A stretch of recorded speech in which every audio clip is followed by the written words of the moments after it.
Here's what you missed this week on The Uncommon Good with Bo Bonner and Dr. Bud Marr. The Uncommon Good is on the air. I'm Bo Bonner. And I'm Dr. Bud Marr. We're coming to you from these United States of America, here in the middle of the country, between two rivers, the convergence thereof in Des Moines.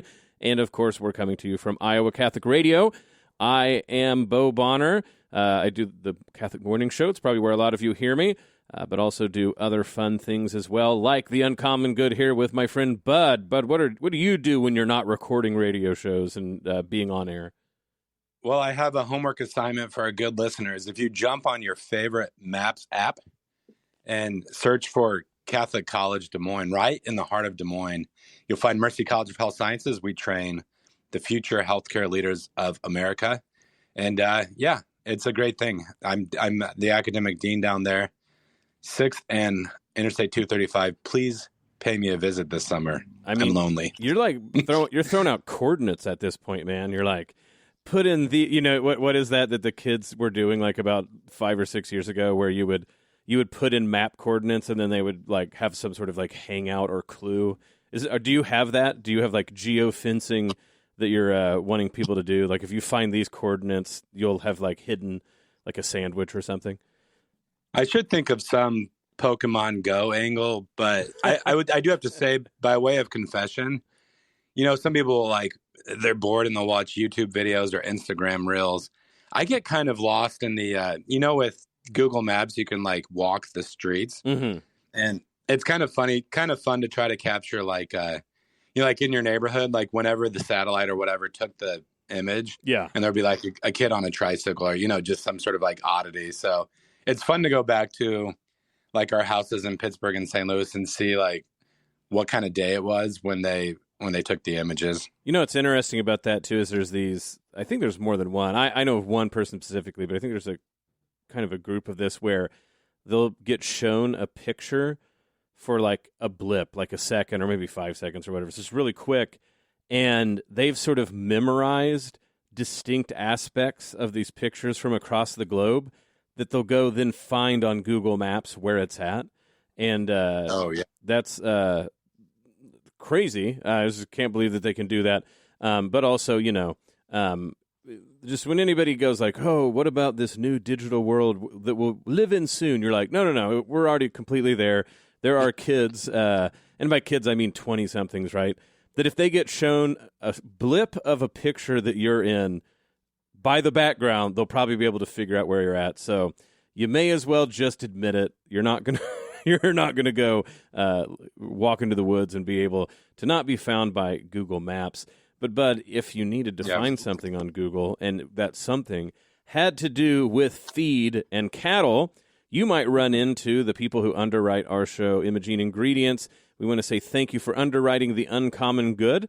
I just ran into one of the Pauls this last week, thanking him personally for underwriting our show. And Bud, I threw out the idea that, just like their ingredients are nutritional for cattle, we hope that our show's just as nutritional spiritually when it comes to the common good. And I think I got the nod from him. He chuckled and said that was a good way to proceed. So I feel safe in saying that. Thank you, Imogene Ingredients, for underwriting the show. Well, I found out something cool recently. Well, let me start this way. At church events now, I've discovered that the one of the best jobs to volunteer for is bartender. It's just a good way to make friends. But we did a Eucharistic procession at St. Augustine's, and I've always kind of wanted the show to be underwritten by like a microbrewery. I just think it's kind of a cool gig. Yeah. And Imogene Ingredients has a beer with the Confluence Brewery. It's called the Imogene Irish Red, but it's made from their ingredients. It's kind of like it's a mashup between, the underwriters of our show and the brewery down there by the river. So I don't know. If we ever record like outside of daytime hours, I'm going to be rocking an Imogene Red. I like it very much. Well, look, folks, this is The Uncommon Good. We've been marching through the Vatican II documents, looking at it in terms of the context of religion and technology. We're going to be doing the same. We're turning to Gaudium et Spes. That's what we'll be doing here on the I was going to say morning show, bud, but we are the Uncommon Good. We'll be back right after this.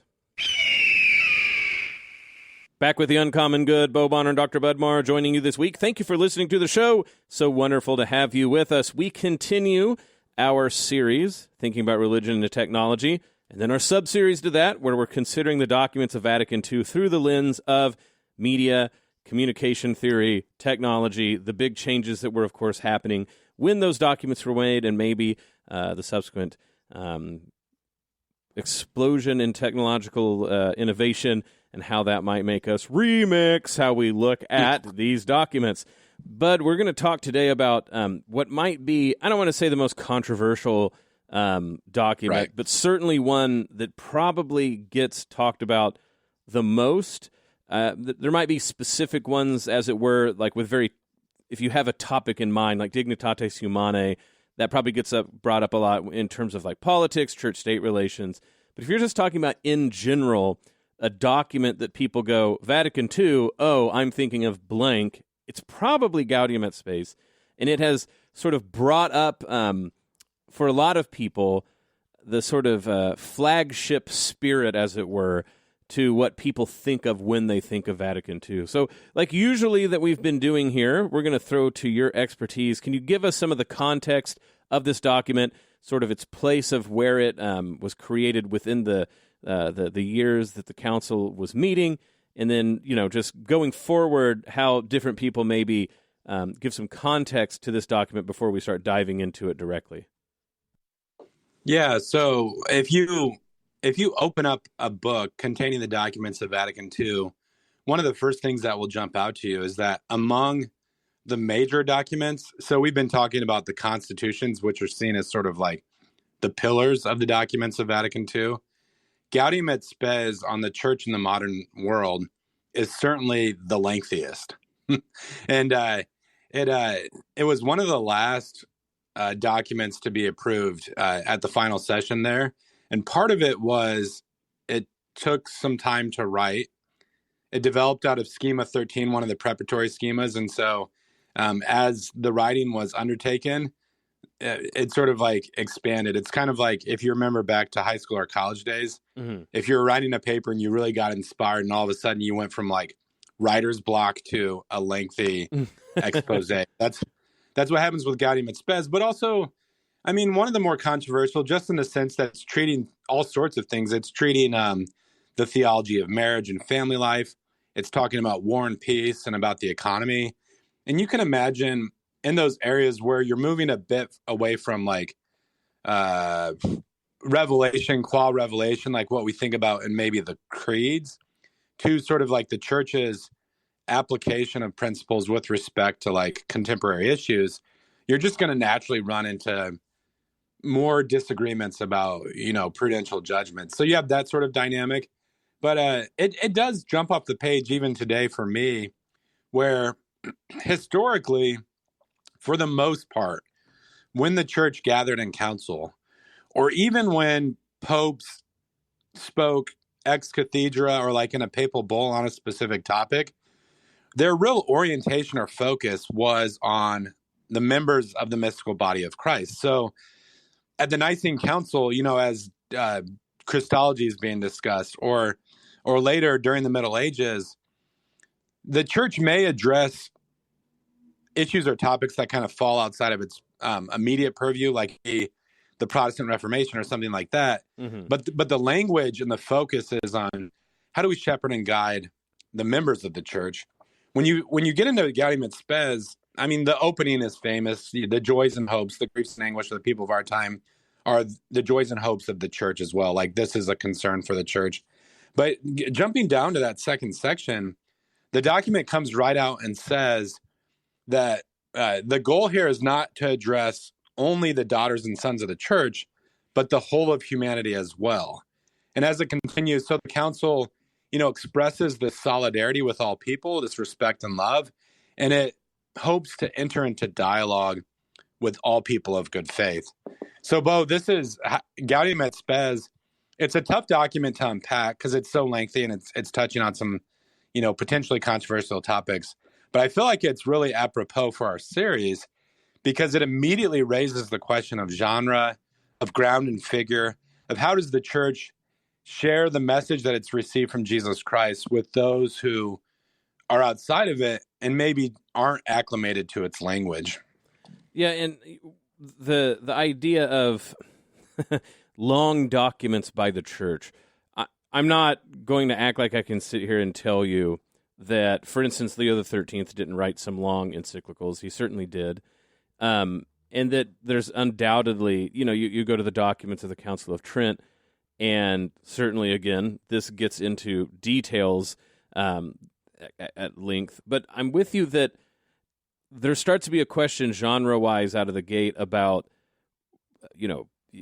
if you expect the faithful to read the document like this, and if they're not scholars, like if they're scholars or theologians, or even if this was in a pastoral sort of setting, so like, sometimes we all know what it feels like to hear extremely long considerations. We've all heard homilies that maybe are a bit too long, is what I'm saying. But, even then you go, oh, okay, well, we're being exhorted. We're supposed to think about these things. But I do think the idea that a council is supposed to say, okay, going forward, what do you now know that you didn't beforehand about being Catholic or about this particular issue? And so I don't mean this in a demeaning way, but when something sort of like this is the vibe that we need to be going into the modern world, I can understand why that becomes sort of a hard thing to grasp. And maybe it's just because it's such a long document and it does try to deal with so much that, like you were saying, that sort of exuberance of putting into details because of what the writers were thinking, that maybe that, I don't want to say like has got off the handle or anything silly like that makes it sound derogatory, but just adding that comment that it is, by form, something that I think leads to the very different and variant traditions of interpreting it, if that's a correct way to say it. Well, Bo, maybe you can speak a little bit too, and I kind of pass the ball to you on this one because it was a key part of like some of the coursework and conversations you had when you were at Duke. This kind of like a style or method of theology, and this comes up in the document, but I think it's a perennial conversation for the church. So one of the most famous phrases from Gaudium et Spes is that the church has a responsibility to read or interpret the signs of the times. And so this idea that like you look out into the world and you see like the prescient concerns, and then the church has like a task to address those. I guess in the wake of the council or afterwards, there were some concerns that, like the council talked about reading the signs of the times and having this kind of prophetic stance. But it's like, does the signs of the times set the agenda, or does the church come ready, prepared with the gifts that it's been given by God, and sort of like, it's like what's being given priority? And so when I talk about style or method of theology, I think about someone like Karl Rahner at the time, like in the late 20th century or middle part of the 20th century, considered, he's seen as like the Thomas Aquinas of that time, just in the sense of like having that much of an influence on conversations in the church. Now, since his death, I think in 1984, he's maybe waned in influence.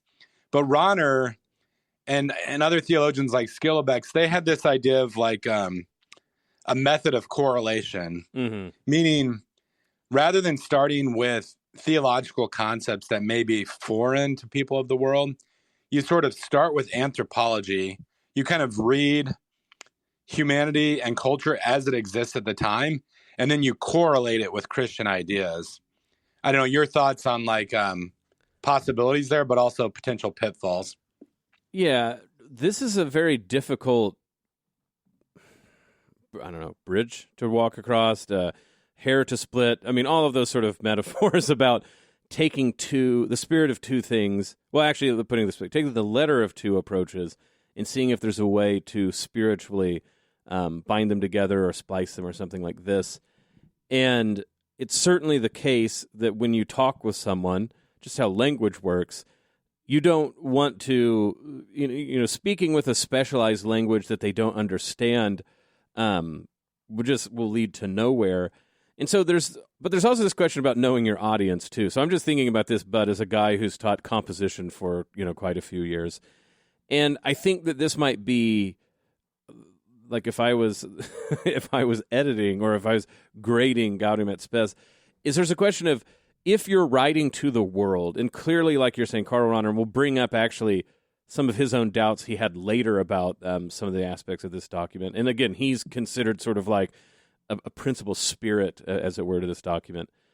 But it's an interesting ask, like who the audience was in mind when you write something that, like you said, is this convergence approach, right? That like we're going to go to the world and we're going to try to have this convergent approach. So was Gaudium et Spes for the world, right? Like, and if so, should the church have said like, okay, guys, I know that we're used to church documents being to the faithful or actually to bishops or to specific aspects within the church, but this time we're going to write to the world and try to approach them in ways that they might understand? Or is it sort of like, okay, guys, when you go talk to the world, you should talk about it in this way? What starts to be interesting is a document that probably seemed the most new, the most relevant, the most dealing with issues at hand. I think you and I were talking about this when we were preparing to talk about Gaudium et Spes. It makes this sort of now the document most difficult to talk about because it really sort of has a timestamp on it. And certainly when you think about, homilies, and that it's a job of a priest to sort of, the spirit of the age, like you said, and discerning spirits, and speak to what your parish needs to hear. We're bound to hear some sermons, at least, that will be particularly time-bound. I know that you and I, when we've, for instance, had radio reading roundups about John Henry Newman, and, we would go look at his sermons, many of them, right, very sort of like timeless, but there were some where he was sort of dealing with an issue at hand, and those probably aren't, the sermons that everybody gravitates to now, right, because they weren't alive in, the 1800s to know exactly why that was as pressing as it was. So I do wonder if that is, I don't know if it's fair to say, the rock that this document got high-centered on, because, of course, but just in saying that, there's some people who will be very angry with me for saying that. I want to, not so much say, pronounce a judgment on this document better than others, but I do want to say, I think very objectively, any of us can say, this document probably, of the principal ones, has caused the most divergent interpretations, and also the divergent sort of feelings, like, did it hit true to what it was trying to accomplish? And so that, to me, is one of the difficulties with, if you're writing a document that's a constitution, there has to be, narrative to constitutional acts. You think about, constitutions, like government ones, like the United States Constitution. Certainly there's preambles, there's ways that you set the scene about why this is important. But, somewhere you get into the nitty-gritty of, if you do A, B happens, that sort of stuff. And I do think that is what has made this a little bit maybe a slippery document compared to others, is I don't feel like we ever, it wants to speak to the world as it is in the modern world. But, Bud, you tell me, I don't know if it ever gets to in the modern world, church person A needs to do churchy thing B for the sake of the world. And that's not just being legalistic. That is a sort of question about communication and asking, what was your goal? Who was your audience? And how are you trying to land with them? Well, on the show, especially in this series, we try to avoid this kind of idea that everything's just up for grabs. Or I guess I've seen what I'm just about to say, within the Catholic Church, especially in theology, there are these different streams of tradition. And we've talked on the show about how truth is symphonic, and saying that we're not just saying it's kind of like one style or approach for one person and the other person is just as valid or whatever. But you see this in the history of the church, and I think at the time of the council. So painting with very broad strokes, you can think about theologians who write in sort of a Thomistic key. And at this time, they're styled like neo-Thomist. Karl Rahner is one of those. Right. So he's using sort of like the philosophy of Immanuel Kant, and he's trying to wed that with the Thomistic tradition. In another vein, you have figures who are more trained like in an Augustinian heritage. And here I think of someone like Joseph Ratzinger, who becomes Benedict the 16th. And for Ratzinger, he's got that kind of Augustinian sort of like distrust of human capacities to, like usher in a utopia. So I guess with like the Thomists, you do have this kind of correlation. Thomas himself, he's utilizing like the best philosophy of the time, or like the dominant philosophy of the time.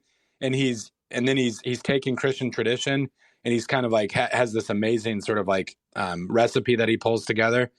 St. Augustine is writing at the time as like the Roman Empire is fragmenting and falling apart.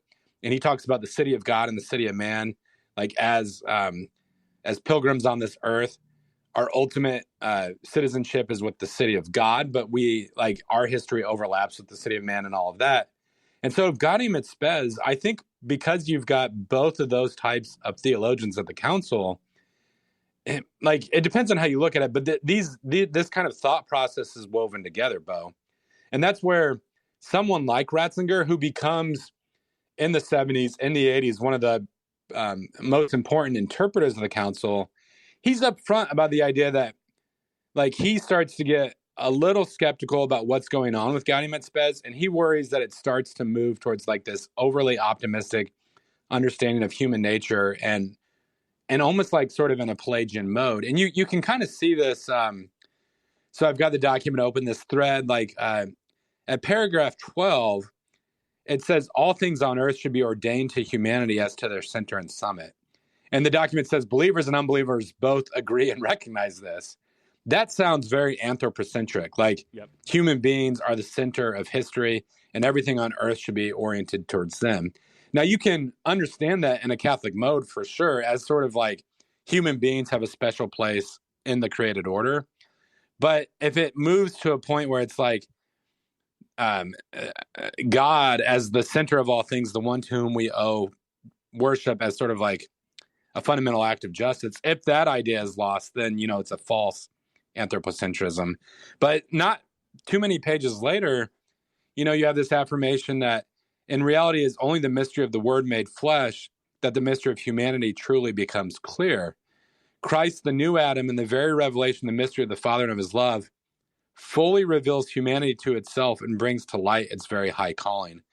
So as Ratzinger is interpreting the document and he shares his concerns about some of the optimistic statements, he says that statement, Christ fully reveals humanity to itself, is the heart and the center of the document. And like, as we think about it, as we kind of like share it and mediate it with the world, it always has to come back to that point. Well, and I mean, again, not to sort of call out certain theologians, I'm not even trying to get to what would be considered the quote-unquote liberal conservative divide. But in, number 21, which you're saying, the heart of the document, the very last paragraph, it goes, above all, the Church knows that her message is in harmony with the most secret desires of the human heart when she champions the dignity of the human vocation, restoring hope to those who have already despaired of anything higher than their present lot. Far from diminishing man, her message brings to his development light, life, and freedom. And apart from this message, nothing will avail to fill up the heart of man. Thou hast made us for thyself, O Lord, and our hearts are restless until they rest in thee. And that paragraph 21 it really talks about atheism quite a bit. So obviously, very famous theologian Hans von Balthasar is behind all this. I think that's fair to say, right? But that's a very von Balthasar take on human desires, which also has a sort of Augustinianism as well. Right. But I think it's interesting to again say, for me, like, who's that message being said to?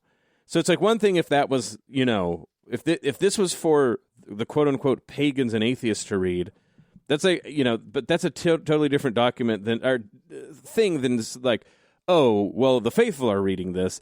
And so is that being said, like, we've been doing this wrong before? What are you supposed to walk away with this depending on who the intended audience is? And so we're coming up on the break, so I'm going to let that sort of hang, and we're going to immediately get back into this because I really do think this is sort of part and parcel about what it means, not only for Gaudium et Spes, what we're reading, but for a lot of the council, is who is this message for, and does that make people read it differently?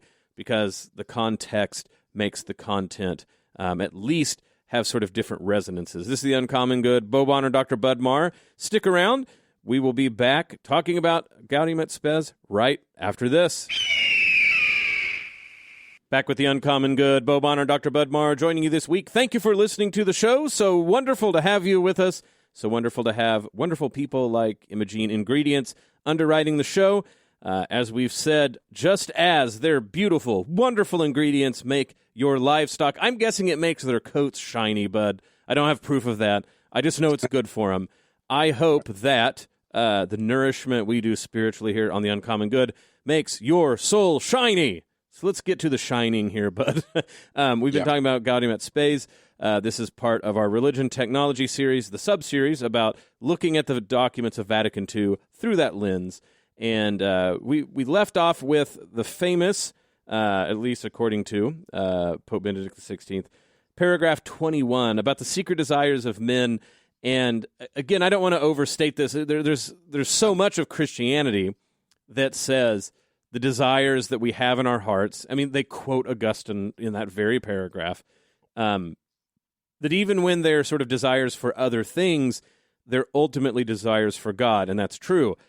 However, let's just be very upfront, and I think this is what we were getting at, Bud.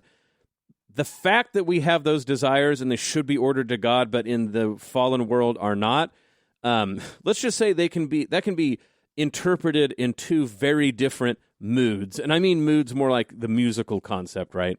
Because on one hand, it can be, hey, let's really talk about this. Why is it that actually these desires that are for God in the fallen world, why are they so broken and distorted and they go elsewhere? And you see doctors of the church get into that, not even necessarily pessimistically or negative Nancy's, but even in a compassionate way, right? The idea is, okay, these desires are actually for God, so why is it the case that so many sinners are thrown off the trail, thrown off the scent, as it were, of the divine?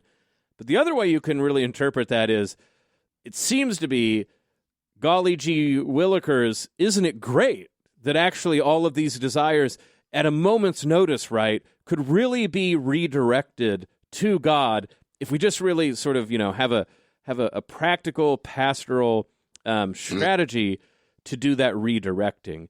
And, I suppose both versions of those things have caricatures that are bad and have their own problems, and sort of casting stone at the strawman version of either of those takes doesn't really help anyone out. But I do think it's fair to say this document definitively falls on the side of the latter, that says, let's take the desires that modern man is demonstrating, and let's ask ourselves, how is it that with some steering, we can steer those secret desires to God, because that's really what those are desires for. And on one hand, Bud, I think it's fair to say that this is a new take.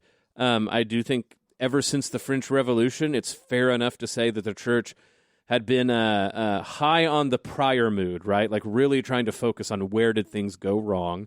And so you start to see people go, well, let's take another angle at this and see about not the positive idea, but like seeing that those desires there's something that we can work with. The intervening history, maybe I just show myself to be a pessimist, thinking about like all that we have to face in 2025. It didn't pan out like I think people were hoping, but I do know at the history of the time, Bud, it's very interesting to think that people who like 20 years earlier, and most every cardinal at that council lived through World War II. And I guess the idea is like, well, hopefully we've really turned a new page. But I have to admit, being a child born in 1981 and living like when we lived, right, the end of history, and supposedly the 90s were going to be this great utopia, I look back in 1965, and then, of course, what the sort of ways in which the 1960s went off the rails into the 1970s. But it's very strange to think, like, to my mind, hey, these secret desires of humanity, just right around the corner, we think that we can sort of steer them in the right direction. And I think technology has a lot to do with why they thought maybe they could reach more people with the message. Like, oh, this new the new technology, the media technologies means we'll be able to get the word out in a positive way. But I think most of the world was waylaid at the power that those mediums were used to stoke the desires towards objects other than God. Well, this whole series that we've been doing has my wheels really turning with what Gaudium et Spes has tried to accomplish. And I know you've broken down on the show before this idea of ground and figure. When the ground changes, the figure is seen in a new light. And you can see this, especially, I think, with this document. So this is kind of like flowing from what you were just saying, Bo, but it doesn't have to descend into a kind of relativism. You just think about like the context in which the Council Fathers are talking and writing, and then where we're at today. So at this time, like you're talking about mid 1960s, like you said, we're coming out of like 2 world wars, and you have these conversations taking place at the highest levels of government about how we prevent that sort of event from happening again. Right. And so like late 40s, you've got the Universal Declaration of Human Rights. And after World War II, you have things like NATO, these kind of like agreements being entered into to try to prevent major wars on such a horrific scale. And church leaders see these things taking place, and they're kind of like you were saying, how do we accompany leaders who are having these conversations and sort of stoke the fires that are like headed in the right direction, right? And this thing's not unprecedented even scripturally. Like you think about St. Paul's famous conversation at the Areopagus, Mm-hmm. where he's talking to pagans and says, like, I saw this statue that you all crafted to the unknown God. And the God who you declare unknown, I declare to you as, and then he gives the truth about who God is, right? Right. Or Philip with the Ethiopian eunuch. The Ethiopian eunuch says, he's reading, I think, from Isaiah, and he says, how can I understand unless someone shows me the way? And Philip doesn't say in that occasion, like, well, you've been living contrary to God's laws in all these sorts of different ways. He shows him the truth of the mystery of the part of Scripture that he's already reading, right? Right. And I think this is what the Council Fathers were trying to do. They were trying to like speak in that sort of mode, but very quickly, like the ground shifts. And today we're in a much different place where you think about even like the Declaration on Religious Liberty. What's it say early in that document? It's something like people today are increasingly, like they're becoming increasingly conscious of the dignity of every human person. Yeah. Well, after the council, you've got in Western nations like the legality of elective abortions, right. And you have the development of weapons that were, like previous political leaders probably couldn't have imagined the sort of like havoc that could be wreaked with modern weaponry. I mean, the industrialization of like labor in factories, like unparalleled in human history, like in the Third World, like you're right. Like we're on the eve of all of the sort of first world manufacturing going to the third world, and like any of the sort of dignity of like labor that, from Leo the 13th working forward, Catholics had worked really hard for, almost immediately stripped within a decade of some of these documents. I'm sorry for interrupting. Vapid consumerism. You've got the postmodern philosophy. And so all of a sudden, these kind of like these points of mediation start to break down. And that's where, for me, Bo, part of the history that I think has not been unpacked a lot yet. That's not a great sentence, but part of the history that remains to be fully like addressed is the church coming back to topics that came up at the council, mm-hmm. and speaking to them again. So I think about like in the year 2000, what's oh man, I'm drawing a blank. The Congregation for the Doctrine of the Faith, they come back to Dominus Jesus. Dominus Jesus. Yep. Okay. Sorry. Right. Yeah, and so like at the council, there's this there's a treatment of the church's relationship to other religions. And again, it's optimistic. It kind of tries to find these points of connection. Dominus Jesus in the year 2000, it reminds Catholics that there's still something significant about being a part of the body of Christ. And the sacraments are the ordinary means of salvation.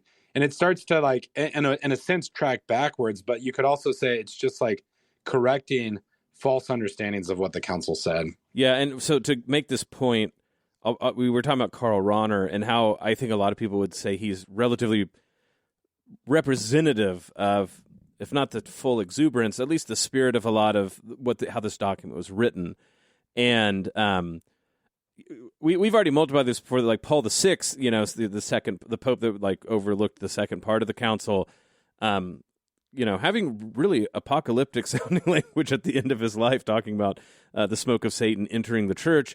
And people go, okay, well, you negative Nancy's make too much of that one. But Karl Rahner straight up says, quote, that this document's undertone is too euphoric in its evaluation of humanity and the human condition, and then later says that it underestimates sin.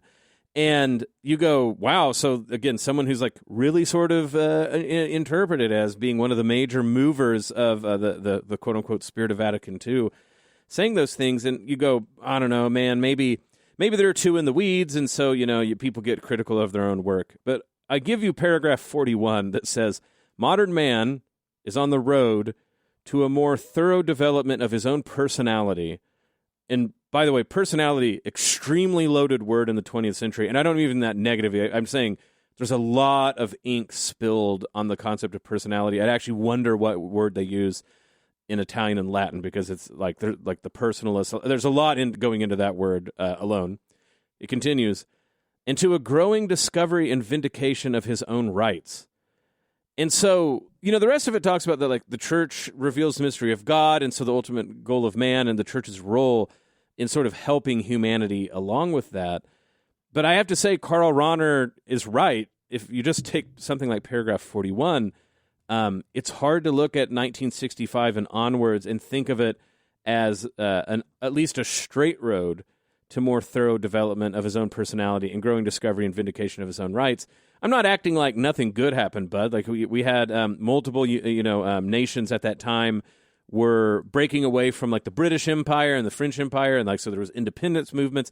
I can understand why it seemed like stuff was maybe trending in the right direction, but certainly like the Cold War just quadrupled in intensity, as some of this stuff goes along, and you just start thinking of world history and what it started to look like, and it was a guess or a hope, maybe like we're going to put our best foot forward and say that this road of development of personality and that the discovery and vindication of rights is well on its way. And I just think, like you said, at least that stuff stalled out, if not went in the opposite direction, and primarily some of it precisely because of the power and the sheer intensity of the technological changes that were only taking root at the time in a beginning way.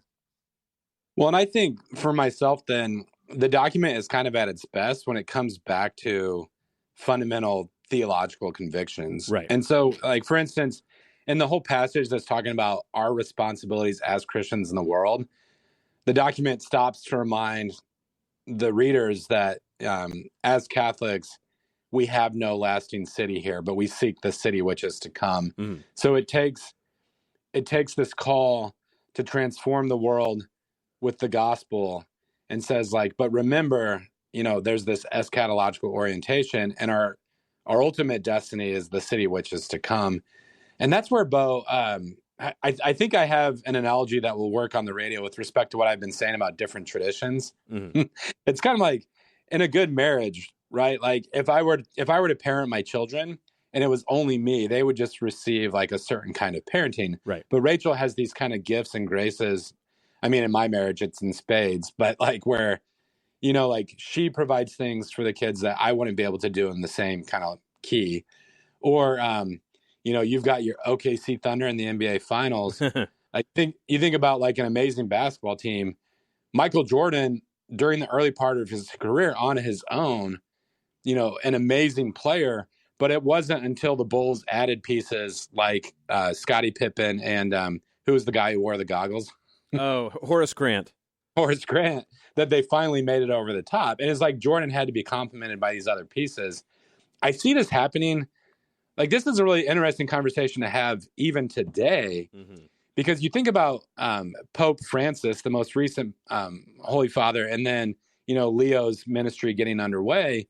You and I were talking about this even this past week, but Francis had that very like Jesuitical, the Jesuits have always been about going out into the world with courage and boldness, seeing God at work in the world in all things, Right. and then bringing people to a greater knowledge of the truth. But at times, that can lead to a place where it's like you're sort of losing the distinctiveness of Christianity, or maybe the mediation, it doesn't land with people as you're hoping they'll receive it.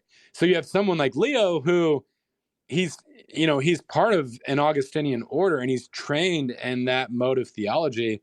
And like you were saying, I mean, I hope I'm not mischaracterizing how you said it, but Leo is going to take up ideas that were spoken about by Pope Francis, and he's going to kind of situate them in such a way that they'll be fuller in understanding, but also maybe avoid potential misunderstandings of what Francis said or how we're meant to apply it. Yeah, I think the example that I give is this is 1,700 years since the Nicene Creed, and so everyone's talking about the Nicene Creed, but what do we actually say at Mass is the Constantinopolitan Creed, right?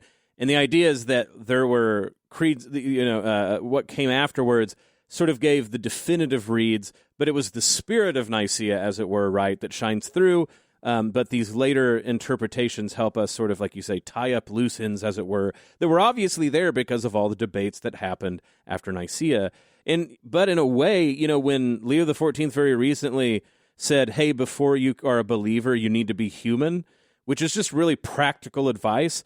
But if that's like, that in one way, that is a summation of Gaudium et Spes in a real way, right? That if like all that it sort of like writes and all of its locuciousness can be summed up in be a human first, and then, of course, because nature perfects grace, and then all of a sudden we're back with Thomas and all of these old truths.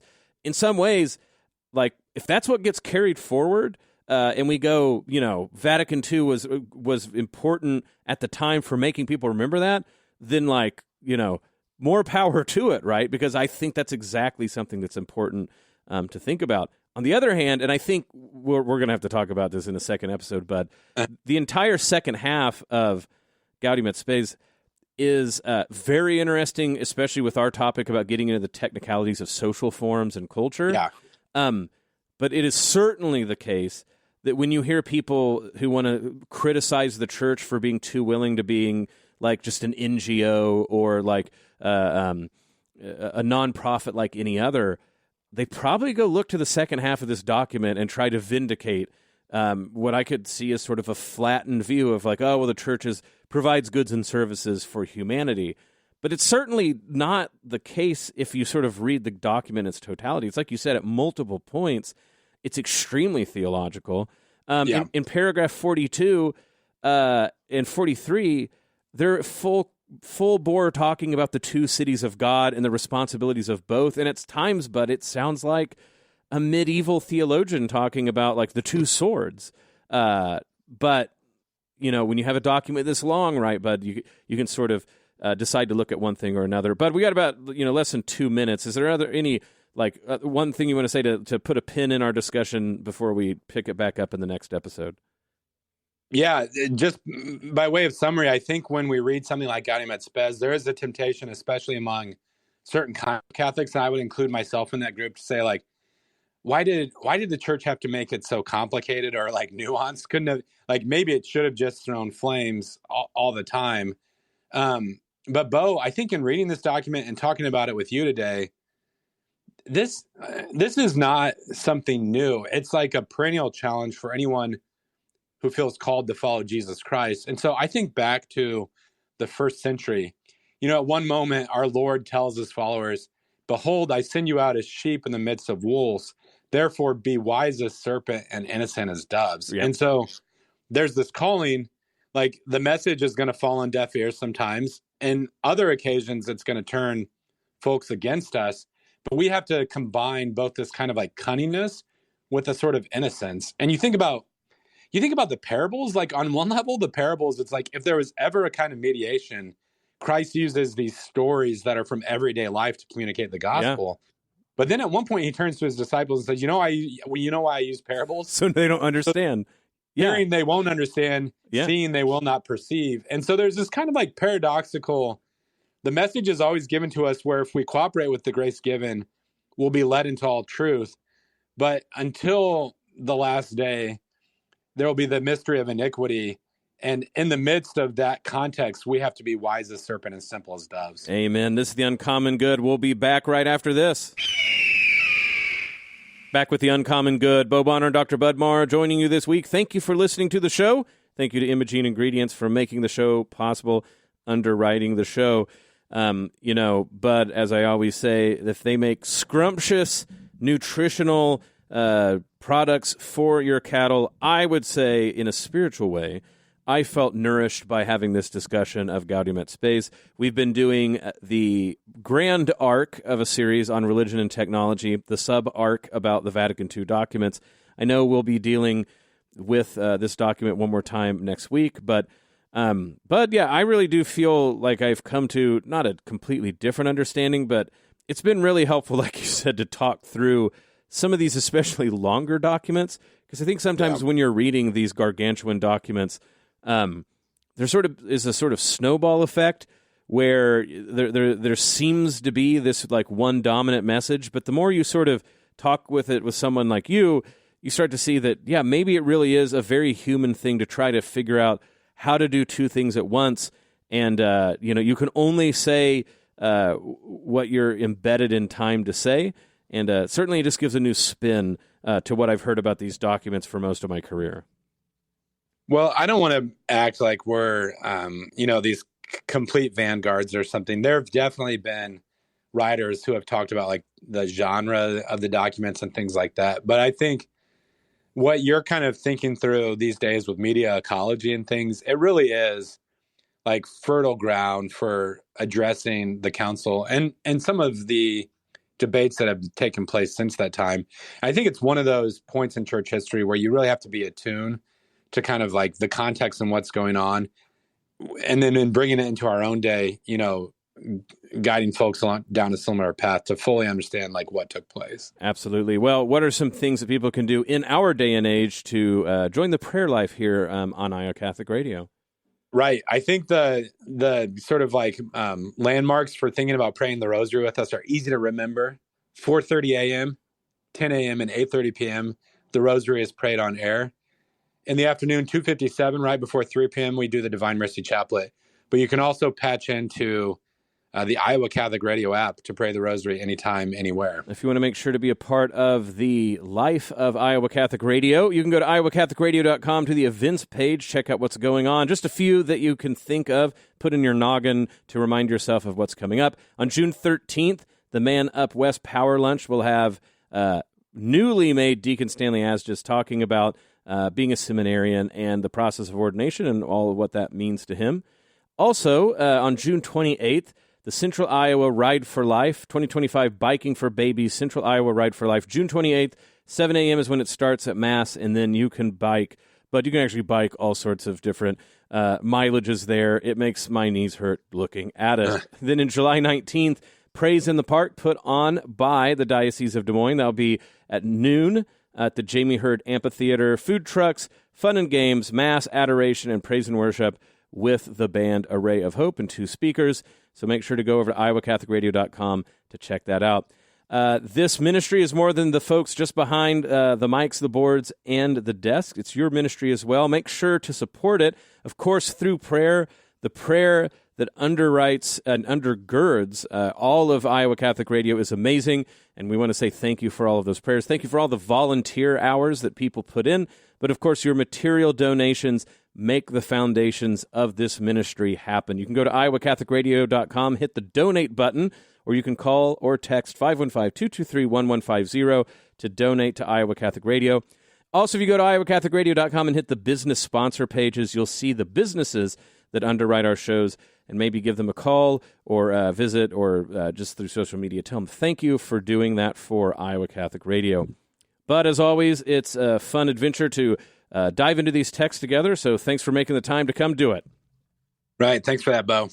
This is The Uncommon Good. May Jesus Christ, the Prince of Peace, reign in our hearts, our family, city, state, nation, the globe, the solar system, the galaxy, the whole kit and caboodle. This is The Uncommon Good, and we'll be back next week.